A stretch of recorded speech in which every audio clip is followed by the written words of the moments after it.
Todos somos diferentes por dentro. Desinhibidos, más oscuros, monstruosos. Nada nos lo recuerda más que el cambiaformas. Como el señor Hyde, el lado oscuro y desinhibido de un hombre reprimido.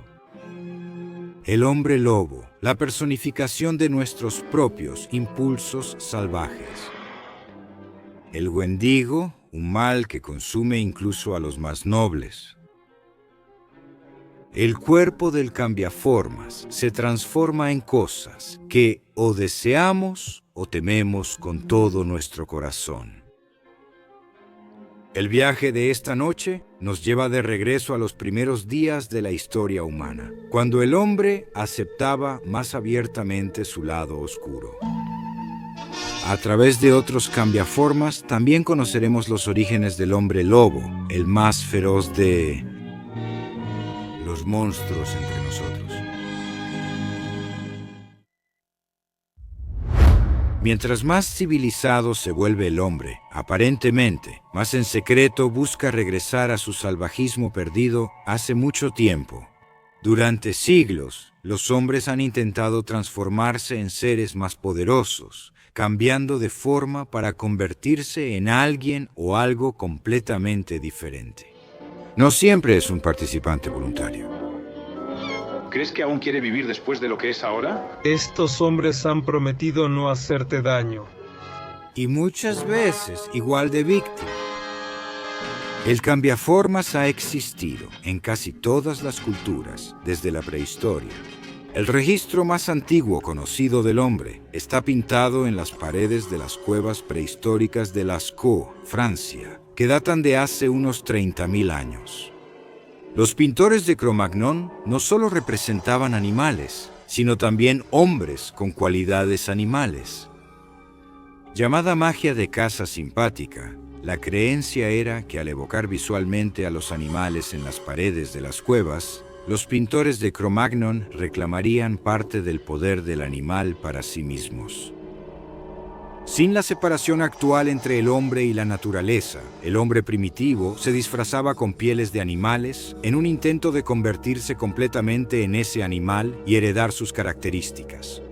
A medida que se forman las tribus, se crea una conexión con cierto animal o un tótem.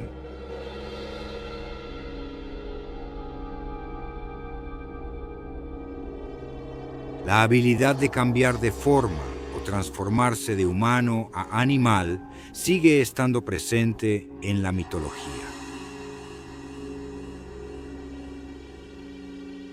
En las Metamorfosis de Ovidio, Júpiter, el dios romano del trueno y jefe del panteón, desciende a la tierra para observar de primera mano los males de la humanidad.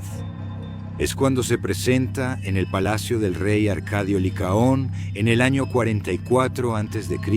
que su ira se enciende. La oscura noche había cubierto el cielo y la tierra antes de que yo entrara por su puerta inhóspita. Justo al entrar, mostré las señales de que alguien divino se acercaba. El pueblo postrado rezó, el tirano codició. El dudoso y blasfemo Licaón jura en silencio matar al dios mientras duerme, pero primero decide humillarlo. Tomando a un rehén de una tribu cercana, Licaón le corta la garganta al muchacho y luego hierve y asa sus extremidades. Él espera que Júpiter disfrute el cuerpo del joven. Sin embargo, Júpiter se da cuenta del engaño y está lejos de estar divertido. Él quema el palacio y observa cómo Licaón huye hacia los campos vecinos, aullando de miedo. Su manto ahora está cubierto de ásperos pelos que se adhieren a su espalda. Lleva un rostro famélico. Baja los brazos y hunde los hombros para multiplicar sus piernas en alabanza a Jesús. Le crece un lobo. Su ferocidad permanece y la misma rabia alcanza a otros miembros. Sus ojos todavía brillan en el espacio más estrecho. Sus mandíbulas conservan el verde y la violencia de su rostro. Los guerreros nórdicos, llamados berserkers, son una raza especial. Llevando piel de oso o de lobo sobre su armadura, su violencia es incontrolable. Muchos reyes usan a los berserkers como tropas de choque para diezmar y sorprender las filas de los ejércitos enemigos. Pero cuando no están en el campo de batalla, causan estragos en la sociedad. Frecuentemente acusados de hombres lobo, los berserkers anárquicos son proscritos en el año 1015. Para el siglo XII, los berserkers y su furia desaparecen. Los Aigi Einhammer de la mitología nórdica e islandesa son una tribu de hombres bestia, cuyo nombre se traduce como no de una sola piel. Cuando un miembro de la tribu se pone una piel de animal, su espíritu animal queda ligado a esa forma animal.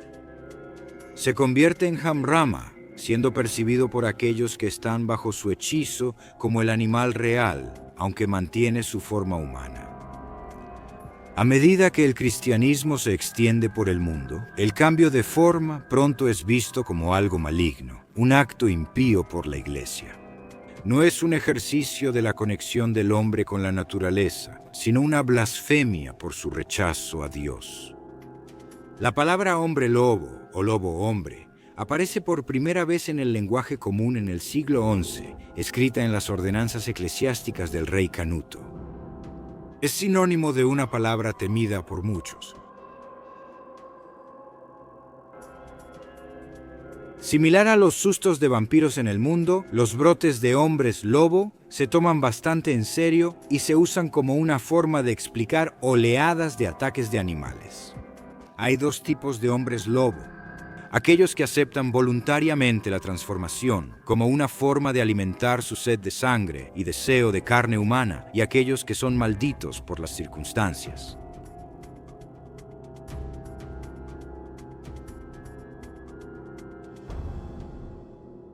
Una forma en que un hombre puede convertirse en hombre lobo es mediante la aplicación de un ungüento o bálsamo mágico, o incluso bebiendo una poción destilada. El uso de ingredientes psicoactivos, como la belladona, pudo haber provocado una alucinación real en la mente del hombre lobo. Como soy el señor lobo, muchos me preguntan si soy hombre lobo. Suelo decir que soy un hombre lobo en recuperación, que llevo una ficha de 5 años en el bolsillo y ya no me transformo. Solo voy a reuniones. En el folclore portugués, un hombre lobo es como una maldición. En la historia de fondo que siempre escuché es que cada séptima hija sería una bruja y cada séptimo hijo sería un hombre lobo. Eso sería una maldición familiar, aunque quizás solo lo inventaron para que no tuvieras muchos hijos. A veces esa es una forma en que se crean esas leyendas urbanas para inventar razones que controlen cómo la gente piensa sobre ciertas cosas. Y esa podría haber sido una forma de mantener baja a la población. Una vez que tienes ese séptimo hijo, podría ser un hombre lobo o una bruja. Y lo interesante es que muchas veces una bruja y un hombre lobo son como paralelos entre sí, donde un brujo es un hombre lobo. Pero claro, eso no siempre es así porque tenemos otras leyendas que tienen hechiceros, que es la versión masculina de una bruja, que a menudo puede convertirse en lobo, e incluso Drácula puede convertirse en lobo. También uno puede convertirse en hombre lobo, poniéndose un cinturón o una piel de lobo mientras completa la transformación mediante magia ritual. Al igual que los vampiros, los hombres lobo solo se transforman de noche. En Bedburg, Alemania, en 1598, comienza el juicio de hombre lobo más famoso de la historia. El acusado, Peter Stube, llega con una confesión escabrosa y detallada y una lista de atrocidades que se extendieron durante décadas. Stube adora al diablo y a todo lo maligno, y es recompensado con un cinturón mágico que lo convierte en hombre lobo. A cambio de su servicio, será protegido para siempre por el diablo. En ese momento creí haberme transformado en un lobo. Al principio, me horrorizó un poco ver mis 4 patas de lobo y el pelaje con el que de repente estaba cubierto. Pero descubrí que ahora podía viajar a la velocidad del viento. Stube actúa como un lobo vestido de caballero, paseando bien vestido. Cuando ve doncellas desprevenidas, se convierte en hombre lobo para atacarlas. Él no discrimina a quién o qué victimiza, e incluso mata corderos y cabras. Desde su perspectiva en el bosque, ve a una mujer y 2 hombres. Llama a cada uno de los hombres, uno de ellos es un conocido, y ellos se acercan uno por uno. Cuando la mujer intenta huir, él la alcanza y la asesina. Después se encuentran los cadáveres de los hombres destrozados. No se encuentra su cuerpo por ningún lado, y se cree que Stubb se la comió entera. Stubb solía, como hombre lobo, correr hacia un grupo de chicas jóvenes y matar a la que no tuviera la suerte de escapar. Incluso asesina a 2 mujeres embarazadas, sacando y devorando a sus fetos. Los innumerables asesinatos no son suficientes para saciar el deseo de Stubb, ya que incluso se acuesta e impregna a su propia hija. Ni siquiera su hermana está a salvo de sus deseos incestuosos. Como recompensa, Stubb afirma que el diablo le proporciona un súcubo, una mujer engañosamente angelical y de figura imponente.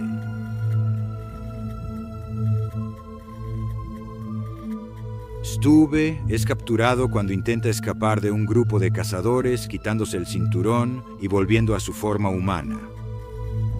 Lo reconocen y lo arrestan por los asesinatos que, irónicamente, habían sido atribuidos a un lobo real. Stubb, su hija y su amante son condenados a muerte el 28 de octubre de 1589. El castigo de Stubb es decididamente espeluznante. Acompañando el cadáver decapitado de Stubb en la pira, están las 2 mujeres, aún vivas. El magistrado, aún conmocionado por los horribles asesinatos, colocó la rueda de tortura de Stubb en un lugar destacado del pueblo, con una figura de lobo de madera montada en la parte superior. En el centro de la rueda, sobre un poste que la sostiene, se coloca la cabeza decapitada de Peter Stubb. Al igual que el miedo al vampirismo, estalla una histeria colectiva por los hombres lobo. Un ejemplo de esto ocurre en la zona de Livonia, en Europa del Este, durante la Inquisición de los 1600.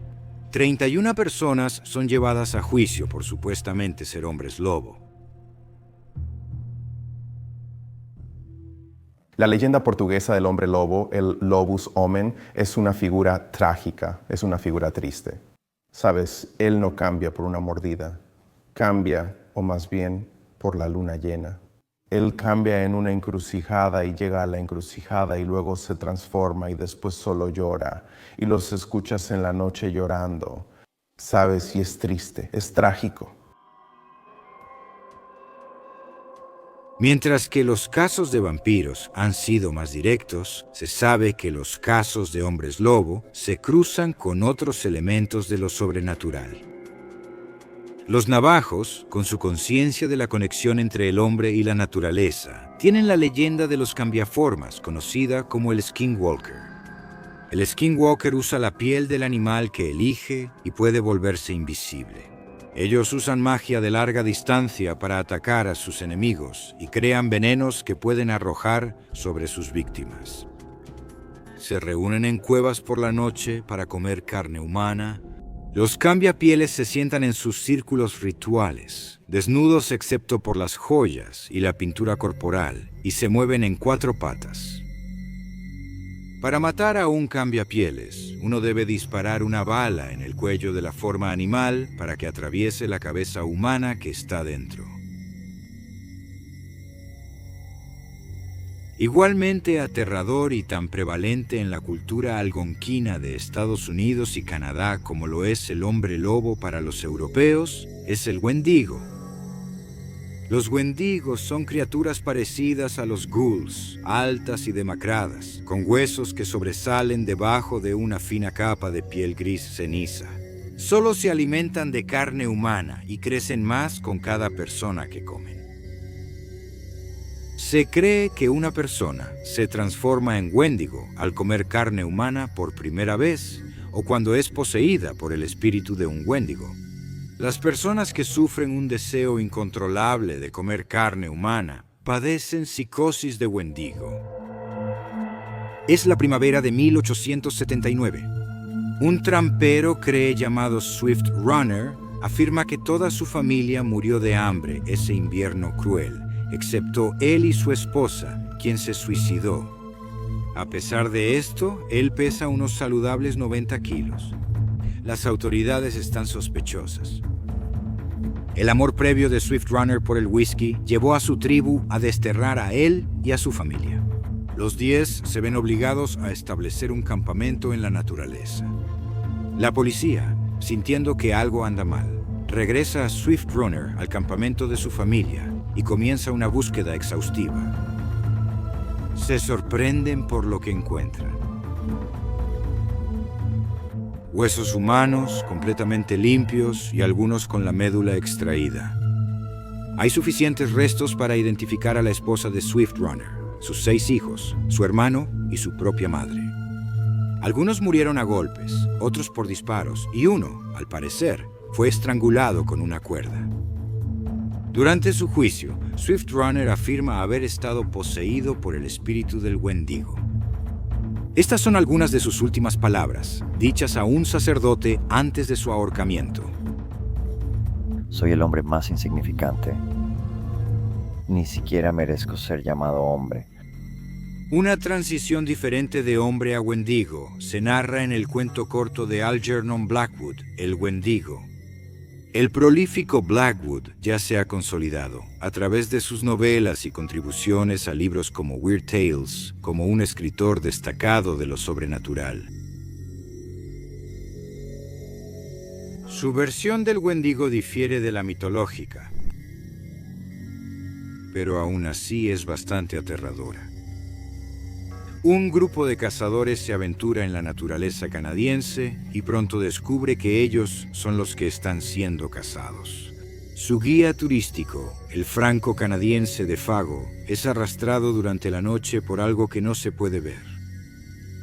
Todo lo que queda tras su desaparición es su grito.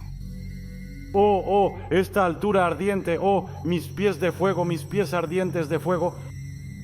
Defago reaparece días después, transformado en algo que no es completamente humano. Algo parecido a una piel de horror descendió casi perceptiblemente en ese momento sobre cada rostro, y 3 pares de ojos brillaron a través de ella como si vieran más allá de la frontera de la visión normal hacia lo desconocido. Sin embargo, el cambiaformas más famoso de toda la literatura fue concebido por un legendario poeta y novelista. El autor es Roberto Louis Stevenson. Siendo un niño enfermizo, Stevenson no era ajeno a estar postrado en cama. Los libros que le hacían compañía también eran su mejor medicina. Robert deja de lado la tradición familiar de ser farero para perseguir una carrera como escritor. Su novela revolucionaria, La Isla del Tesoro, precede su incursión importante en el horror por 2 años. El extraño caso del Dr. Jekyll y el Sr. Hyde, publicado en 1886, muestra cómo el protagonista cambia de forma como reflejo de su psique atormentada. Contada a través de los ojos del abogado del Dr. Henry Jekyll, la historia muestra lo que sucede cuando un científico bondadoso libera su lado reprimido, conocido como el repulsivo Hyde, y lo deja suelto en la sociedad. Jekyll y Hyde demostrarán ser perdurables. Antes de la interpretación estelar de John Barrymore en 1920, en la versión cinematográfica muda, ya había habido 5 adaptaciones al cine.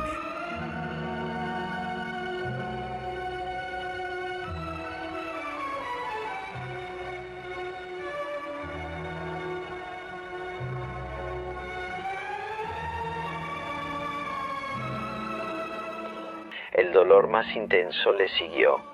Un dolor que le rechinaba en los huesos, una náusea mortal y un horror en el espíritu que no puede ser superado ni en la hora del nacimiento ni en la de la muerte. Luego estas agonías empezaron a disminuir rápidamente y volví en mí como si saliera de una gran enfermedad. Había algo extraño en mis sensaciones, algo indescriptiblemente nuevo. y por su misma novedad increíblemente dulce. Me sentí más joven, más ligero, más feliz en mi cuerpo. Por dentro era consciente de una temeraria euforia, una corriente de imágenes sensuales desordenadas corriendo como una carrera interna en mi imaginación. Una disolución de los lazos de obligación, una libertad desconocida pero no inocente del alma. Es inexacto llamar a Hyde, quien no es nada en comparación con la bondad que hay en Jekyll, su opuesto. Hyde es la manifestación del propio lado oscuro de Jekyll y, por extensión, del nuestro.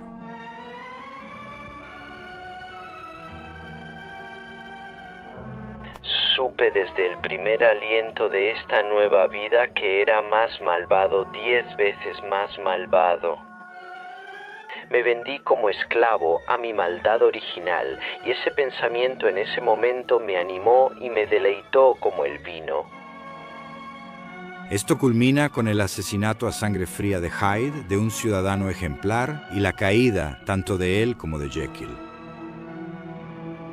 Stevenson y su esposa se mudan a la isla samoana de Upolu, donde Stevenson se hace conocido por el nombre nativo de Tusitala, o contador de historias.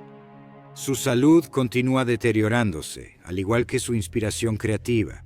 Mientras intentaba abrir una botella de vino, se desploma debido a una hemorragia cerebral. Es 1894 y Stevenson, el narrador, tiene solo 44 años.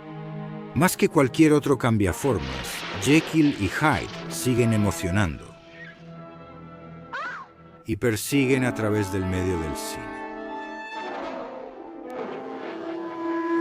¿No tienes miedo de alterar el equilibrio de un alma? ¿Por qué no? Solo sacaría lo bueno que ya estaba. ¿El ángel? Exactamente. Pero supongamos que liberas al monstruo. Supongamos, mi querido Jekyll, que liberas al monstruo. La película de 1931, Dr. Jekyll y Mr. Hyde, con Frederick March, muestra una transformación aterradora y creíble, cuyo secreto se reveló tras la muerte del actor. No tan fácilmente definidos como un cambiaformas, pero igual de impactantes que los personajes de Stevenson. Estos provienen del poeta, dramaturgo y escritor Oscar Wilde. Graduado de Oxford y un erudito consumado a una edad temprana, Wilde ya ha publicado su primer libro de poesía y sus 2 primeras colecciones de cuentos para niños. Famoso por sus frases ingeniosas y opiniones sobre el esteticismo, Wilde publica su única novela en 1890. Se llama El retrato de Dorian Gray y aparece en la edición de julio de Lippincott's Monthly Magazine. El retrato de Dorian Gray se diferencia de un Penny Dreadful por ser un texto mucho más literario y conscientemente literario. No se vendió como una ficción sensacionalista para consumo rápido.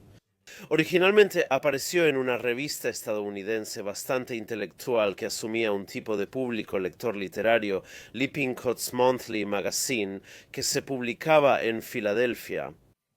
Y es un texto literario mucho más artístico que la mayoría de los Penny Dreadfuls. Su estilo es muy sofisticado y bello. Oscar Wilde es un escritor consumado después de todo. La escritura por sí sola la diferencia y la coloca más en el ámbito de la literatura que en la ficción sensacionalista.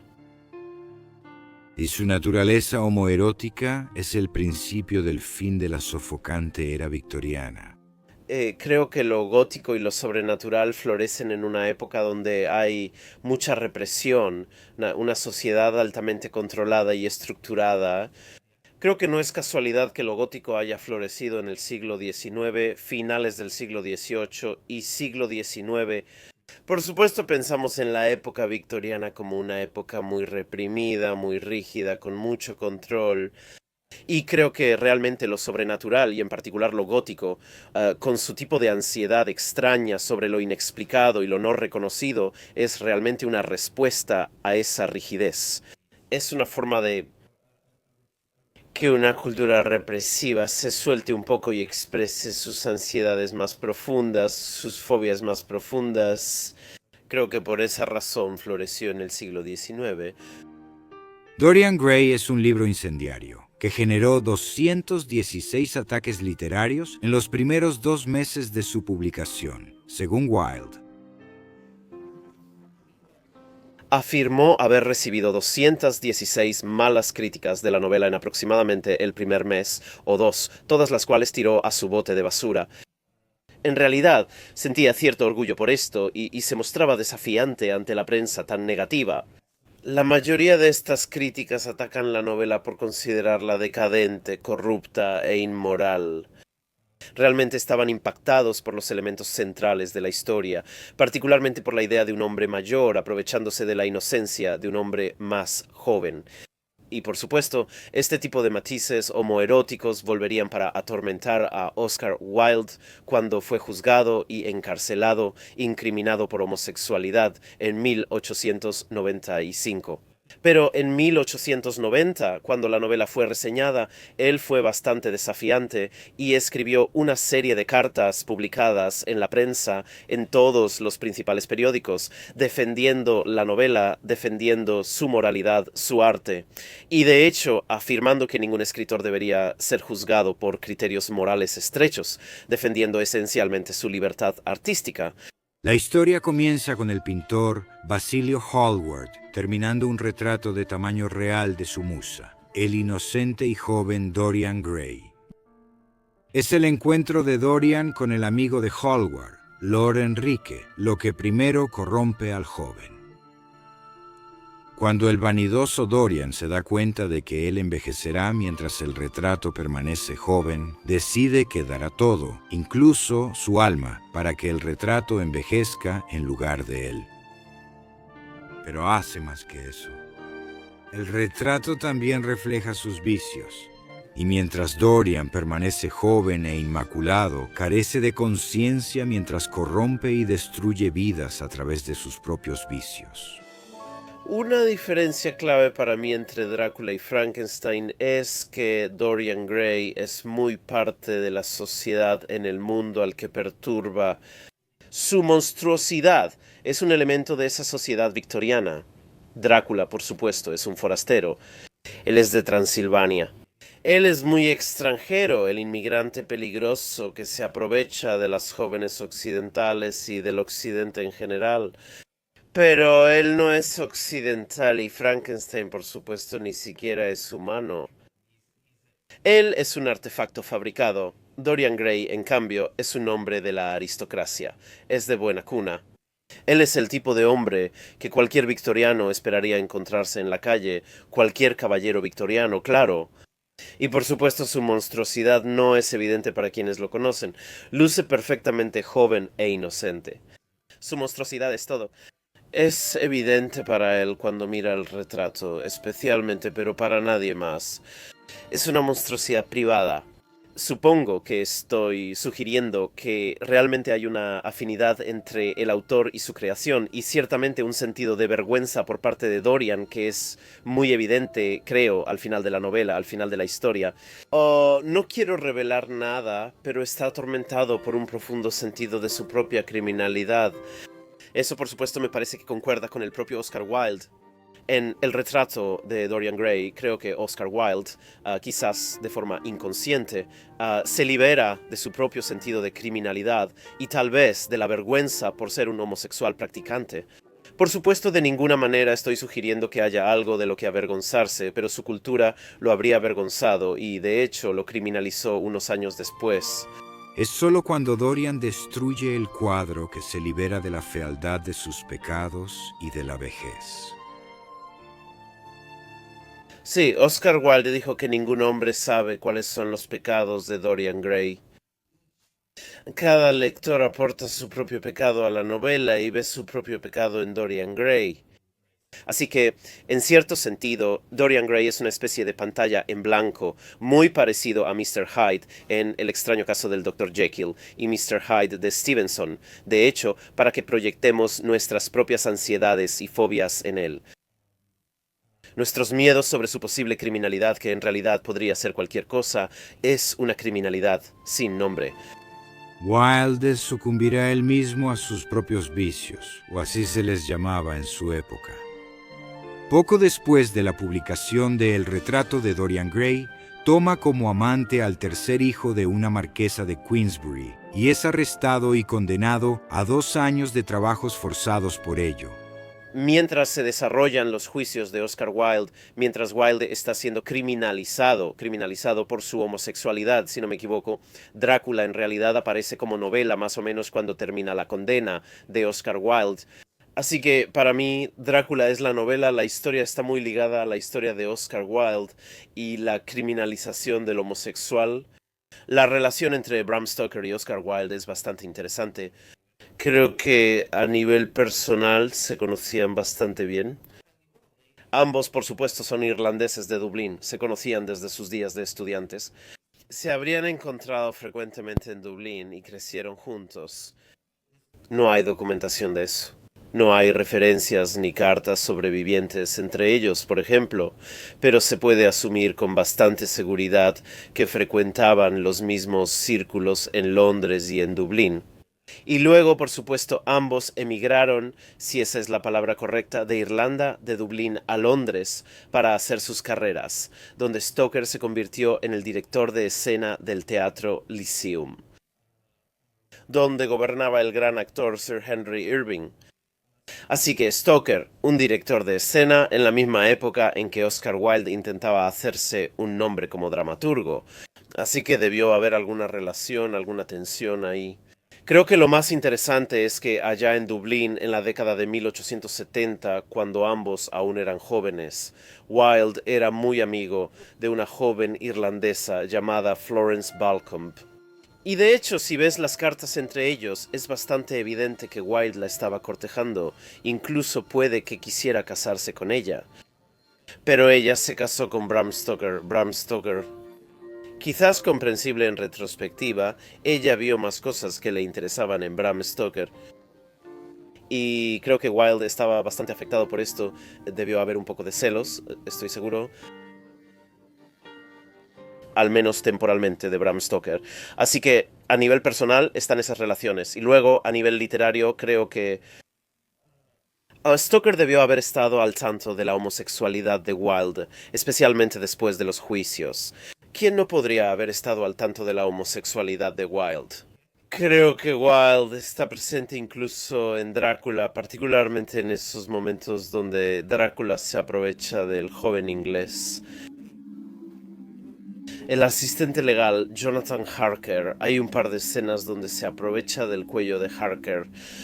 Siento que hay algo casi vagamente homoerótico en ese momento de Drácula. Y solo me pregunto, como creo que muchos críticos se preguntan, si Stoker está expresando algo de sus propias fobias personales sobre Wilde en ese texto. Oscar Wilde muere de meningitis en una habitación de hotel de mala muerte el 30 de noviembre de 1900, después de unos años de deambular por Europa tras su liberación de la prisión. Pero su obra, desde el retrato de Dorian Gray hasta su poesía y sus obras de teatro, sigue viva.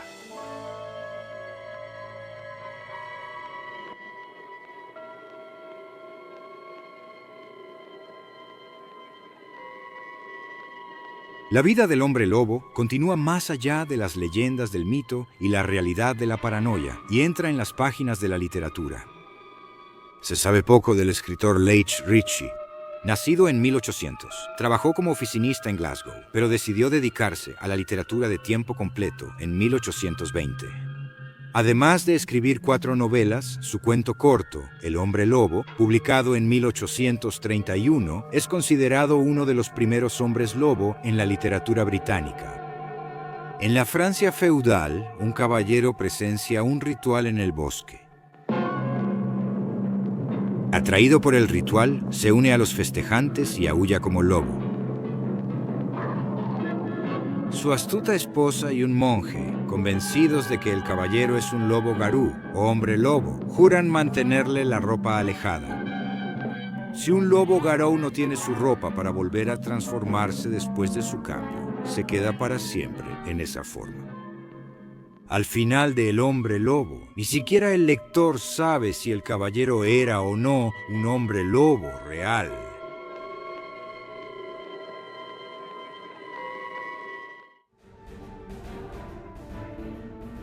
El capitán Federico Marriott nos da el primer vistazo de un hombre lobo en un cuento corto con el lobo blanco de las montañas Harz de 1839.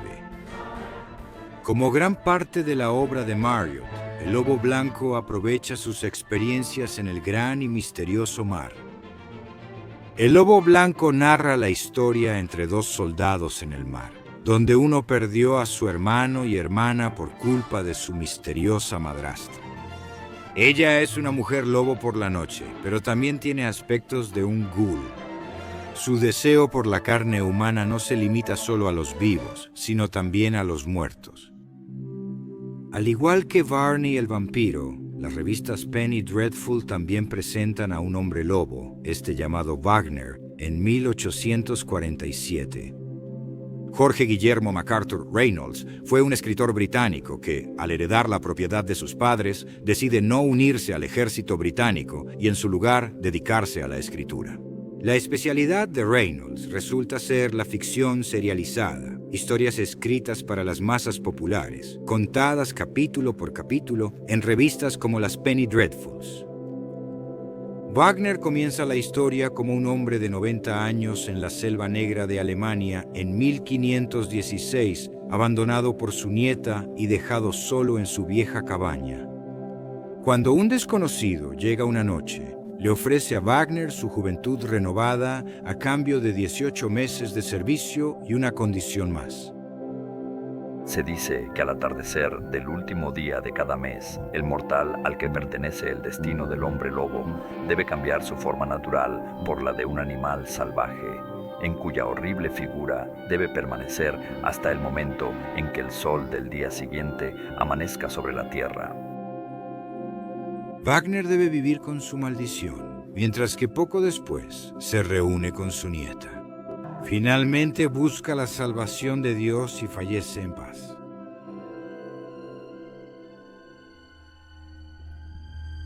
Clemence Annie Hausmann fue más que solo una escritora. También fue artista, activista social y sufragista. Su cuento corto, El hombre lobo, presenta a una mujer lobo, esta vez la nórdica White Fell, quien acecha a una familia que vive en las frías montañas. Su beso significa la muerte. El sacrificio del hermano gemelo de su víctima destinada provoca su final. Su sangre, tan pura como la de Cristo, sirve igual que el agua bendita y la destruye. Después de la publicación de El hombre lobo, Howard Phillips Lovecraft proclama que el hombre lobo alcanza un alto grado de tensión espeluznante y logra, hasta cierto punto, las atmósferas del folclore auténtico. Clemens funda el taller de sufragio con su hermano Lawrence y participa activamente en el movimiento feminista. En 1911 es arrestada por no pagar impuestos, pero una gran protesta de sus simpatizantes obliga a la policía a liberarla. Ella muere en 1955 a los 84 años. A medida que las películas mudas ganan popularidad, El hombre lobo llega a la pantalla grande en 1913 con El hombre lobo. Basada en un cuento corto del escritor Enrique Beaugrand y lanzada por Universal Studios, El hombre lobo trata sobre una bruja navajo vengativa que regresa de la muerte en forma licántropa.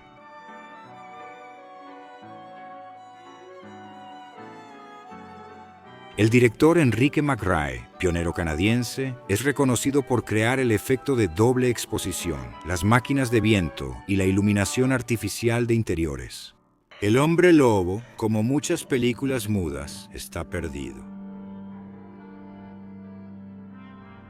El hombre lobo más antiguo del cine es Sangre de Lobo, de 1925, una historia del bosque. Dos empresas madereras se enfrentan en los bosques de Canadá. Cuando el más ético de los dos capataces es dado por muerto, una supuesta transfusión de sangre de lobo lo lleva a creer que él mismo se está convirtiendo en hombre lobo. A pesar de la presencia del hombre lobo en el cine y los relatos cortos, no logra crear su propia versión icónica. Esto está a punto de cambiar cuando, en 1933, el novelista Guy Endore escribe El hombre lobo de París. Nacido en Brooklyn, Nueva York, en 1900, la madre de Endore se suicidó cuando él tenía solo 4 años, y su padre, afligido, colocó al joven Guy en un orfanato metodista. Su novela de 1933, El hombre lobo de París, trata al hombre lobo con un sentido de realismo que no se había visto desde Drácula de Bram Stoker.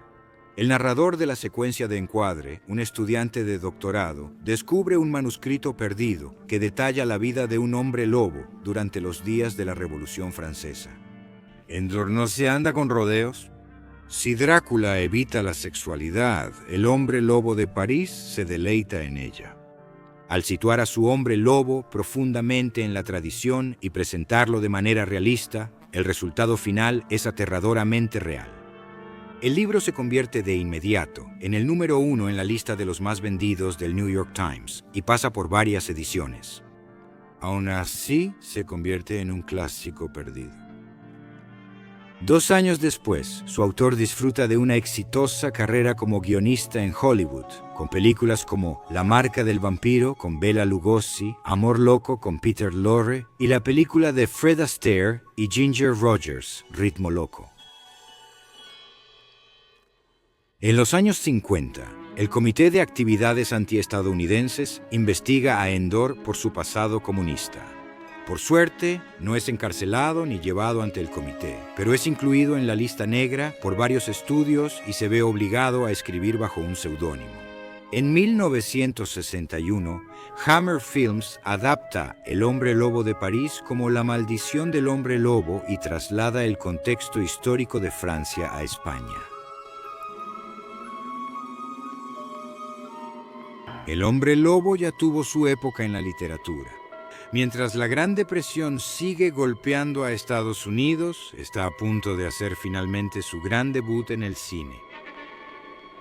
Para 1935, Universal Pictures ha tenido un gran éxito con sus películas de monstruos, incluyendo Drácula con Bela Lugosi, Frankenstein con Boris Karloff y Claude Rains como el hombre invisible. Y están listos para aventurarse en el territorio de los hombres lobo. El hombre lobo de Londres no solo es la primera gran película de hombres lobo, sino también una de las mayores decepciones de Universal. Henry Hall protagoniza como el botánico Wilfred Glendon, quien es maldecido con la licantropía por la mordida de un hombre lobo. Por la noche, Glendon se convierte en el asesino hombre lobo y cada transformación es más horrible que la anterior. Es una decepción en taquilla y no logra iniciar otra franquicia de terror para Universal. El maestro del maquillaje Jack Pierce deja de lado su maquillaje tradicional de hombre lobo en favor de una interpretación más moderna, lo que ayudará a iniciar la locura por los hombres lobo con la ayuda de una nueva estrella del terror, Lon Chaney Jr.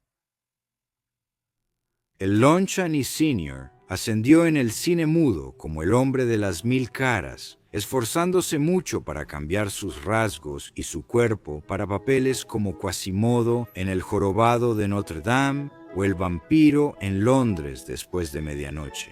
En 1906, según cuenta la historia, Chaney espera ansiosamente, nervioso, el nacimiento de su hijo, Creighton Toole. El parto prematuro es difícil y su hijo está al borde de la muerte. Prácticamente nació muerto. Chaney toma al recién nacido, sale corriendo con él y lo sumerge en las frías aguas del lago Belle Isle en febrero. El niño sobrevive y se convierte en el descendiente de un actor y cantante y lleva una vida en el circuito de vodevil. Para 1913, el mayor Chaney comienza a actuar en películas mudas y lanza su legendaria carrera cinematográfica. Luego, en 1931, a los 47 años, Lon Chaney muere de una hemorragia en la garganta. Pero Hollywood llama, esperando llenar el vacío dejado por un Chaney con otro. Obtiene el papel de Lenny en la adaptación cinematográfica de De ratones y hombres de John Steinbeck en 1941. Lon Chaney Jr., el nombre que Creighton ha tomado a regañadientes, es invitado a protagonizar el segundo intento de Universal de dar vida a un hombre lobo. La película se llama El hombre lobo. Chaney interpreta a Larry Talbot, quien regresa a su hogar ancestral en Gales tras la muerte de su hermano. Cuando Talbot es atacado por un hombre lobo, interpretado por el propio Bela Lugosi de Drácula, es mordido y condenado a existir como hombre lobo, esclavo de los impulsos asesinos de su otro lado. Algo que mucha gente no sabe es que gran parte de lo que consideramos mitología del hombre lobo fue inventado para la película El hombre lobo. El poema dice que incluso un hombre de corazón puro puede volverse lobo cuando florece el acónito y la luna de otoño brilla, pero en la siguiente película cambiaron la última línea por la luna está llena y brillante. Sí, eso es totalmente inventado. Muchos creen que es una leyenda gitana o un dicho antiguo, pero en realidad se creó para la película El hombre lobo. Simplemente salió de su cabeza y lo escribió, pero la gente lo ha tomado como cierto. Y luego, muchas cosas, como la bala de plata. Eso nunca estuvo en el folclore de los hombres lobo. La luna llena no es parte del folclore real de los hombres lobo. Eso viene de las películas. Yo prefiero eso en lugar del folclore real. Es mucho más divertido. Me encanta cómo Lon Chaney Jr. interpreta al hombre lobo. Es de mis películas favoritas. La convincente interpretación de Chaney finalmente coloca al hombre lobo en el mismo nivel que Drácula y el monstruo de Frankenstein. Simplemente se me quedó grabado. ¿Sabes? Hay algo en esas películas que resuena conmigo y que me hace querer verlas una y otra vez. Y supongo que podría remontarse a algo que decía antes sobre cómo cuando eres un niño y te sientes un marginado y fuera de lo normal. Y estas criaturas eran lo mismo. Eran incomprendidas y estaban fuera de la sociedad normal y luego son rechazadas por eso. Y debido a eso, se convierten en estos monstruos. Los adolescentes suelen sentirse así. El cambiaformas más famoso de finales del siglo XX fue presentado en 1962. El increíble Hulk, creado por el escritor Stan Lee y el artista Jack Kirby. Cuando el científico Bruce Banner queda atrapado en la explosión de una bomba gamma experimental, se convierte en el infantil Hulk con la salida de la luna llena. La coloración gris resulta ser inconsistente en la impresión, y así Hulk de repente se vuelve del verde más consistente. Eventualmente, la otra mitad de Banner sale durante momentos de intenso estrés o enojo. El hombre lobo es visualmente reinventado en la película de 1981, Un hombre lobo americano en Londres, dirigida por John Landis. Según la experiencia de la leyenda de los efectos especiales, Rick Baker, al combinar prótesis y robótica, la transformación de hombre a hombre lobo claramente va más allá de lo que se veía en los días del hombre lobo. Lo que me parece interesante sobre el fenómeno del hombre lobo o la historia del hombre lobo es que siempre hay un poco de tristeza en lo que les sucede a los hombres lobo. Incluso en películas que son un poco más ligeras, como Yo fui un hombre lobo adolescente, donde ves al chico con la chaqueta universitaria corriendo por ahí, o películas posteriores con hombres lobo. En el caso de un hombre lobo adolescente, se muestra como un paralelo a la pubertad, pasando por cambios. La gente ya no te reconoce. Ya no eres la misma persona. Es como pasar de ser un niño a un adulto o de un adolescente a un hombre. Así que hay una especie de rito de iniciación que a menudo se compara con la historia del hombre lobo. A veces está la bala de plata, que en otras historias escuchas que las balas de plata detienen fantasmas y las balas de plata detienen vampiros. Sabes, la plata, supongo que la pureza, creo que eso es lo que simboliza la plata con un hombre lobo. Y un hombre lobo está corrompido de alguna manera. Su alma está corrompida, pero siempre es triste. Entonces, siempre hay una tragedia relacionada con eso. La persona que amas puede liberarte de esta maldición. Solo la persona que te ama puede matarte. Los cambiaformas, como el hombre lobo, siguen rondando nuestras historias y pesadillas, tanto en la fantasía como en la vida real. ¿Todavía hay hombres lobo y cambiaformas entre nosotros? Solo la oscuridad lo sabe con certeza.